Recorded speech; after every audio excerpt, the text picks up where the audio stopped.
Jesus had instructed his disciples the parable of the sower and related parables, where the Son of Man sows the seed into the world, and the seed grows, just as a plant grows secretly after it is sown, until there is a harvest, a great harvest.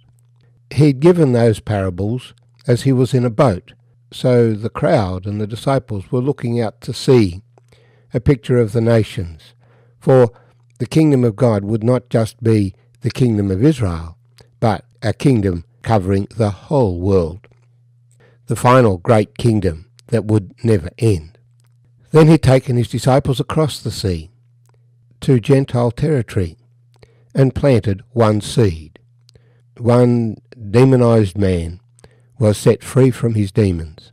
He wanted to accompany Jesus back, but Jesus said, "No, you go and tell others."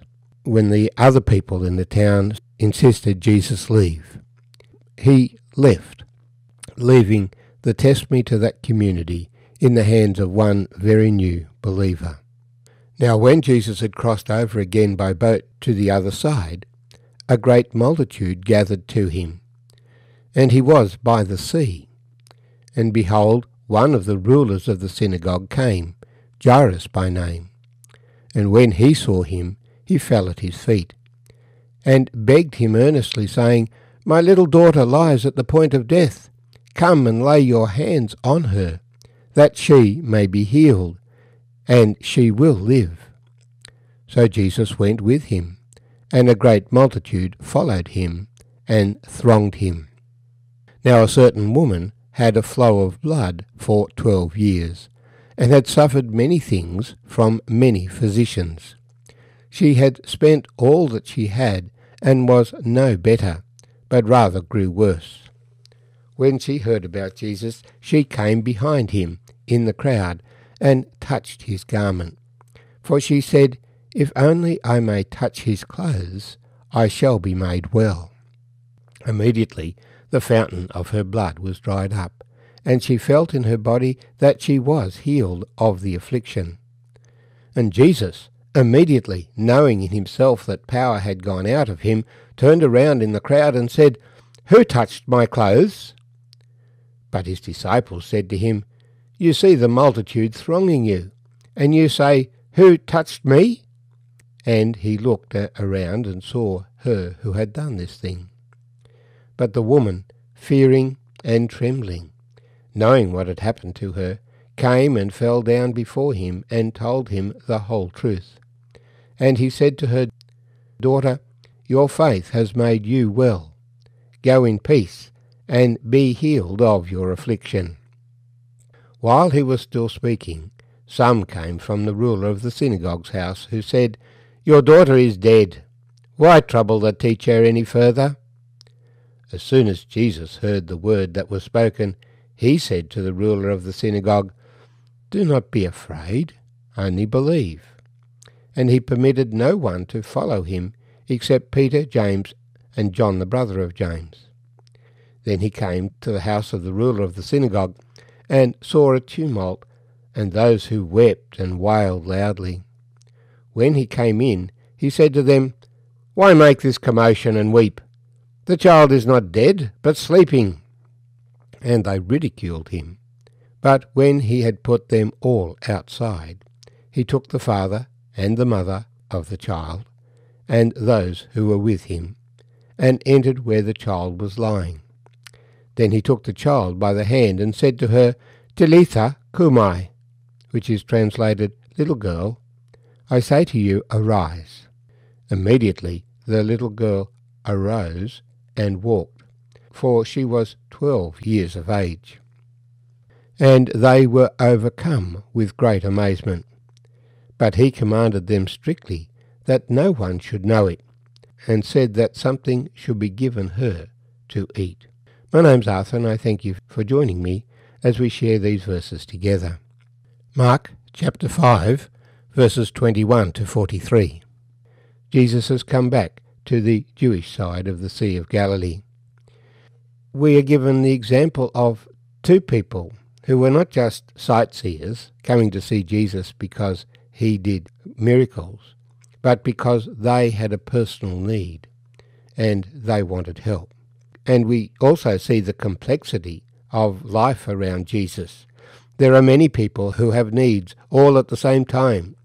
He can't just schedule appointments for them and deal with them one at a time. It's all happening all the time. First of all, we have the ruler of the synagogue. Now, generally, we find that those in authority resisted Jesus. This man, who would have no doubt met Jesus because Jesus made it his practice to go from synagogue to synagogue and to teach the people in the synagogues. He taught out in the countryside, but when he came to town, he didn't cause a ruckus in the street.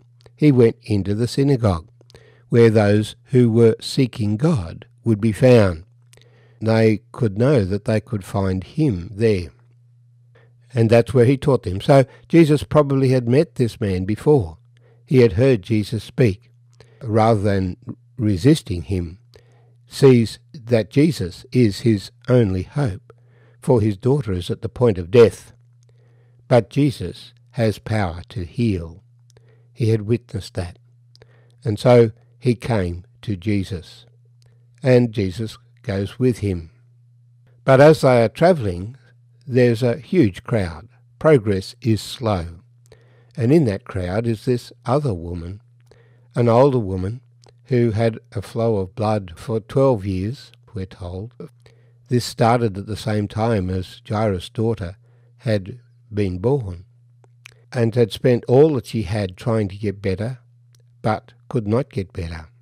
So she was unclean. She was unable to come into the holy place to worship the Lord. But she knew also that Jesus could make her well, and she believed that if she just touched his clothes, she would be well. And so that's what she sought to do. She wormed her way through the crowd to catch up to him, and just to reach through the crowd and touch him. And as soon as she touched his clothes, she was made well. But Jesus knew the difference between this touch, she just touched his clothes, and the touch of those who were pushing against him. He said, "Who touched my clothes?" He looked at the woman, and the woman came forward. She was fearful. She was not wanting to be in the spotlight. But Jesus put her in the spotlight. Jesus asked her to bear testimony to what had happened in her life. She had to tell it to everybody. And she told the whole story. And then he confirmed the miracle. "Daughter, your faith has made you well. Go in peace and be healed of your affliction." For the gospel requires us to testify. If you confess with your mouth and believe in your heart, then you shall be saved. This has delayed the approach to the ruler of the synagogue's house. And the message now comes, "Your daughter's dead. Why trouble the teacher any further?" Jesus' immediate response is, "Do not be afraid, only believe." When we get bad news, as believers in God, we must believe that God has a good purpose in mind. He focuses on completing the journey, just taking Peter, James and John with the Father. When they arrive, the place is in tumult. There's always great distress when a young person dies. An old person we expect to die. You might get 5 or 10 to a funeral, but when a young person dies, you're likely to get hundreds to the funeral. And he says, "The child is not dead, but sleeping." What foolishness is this, they think. They laugh at him, but he goes in to the girl, takes her by the hand, says, "Talitha cumi," "Little girl, I say to you, arise." And she does arise. In this case, he instructs them all not to publicise this event. He generally had a ministry of healing and of driving out evil spirits. Only on a few occasions did he actually raise the dead, which showed his power and authority in that area. He's not about to go around at this time with a general resurrection. That will come in the future. They were overcome with great amazement. Amazement.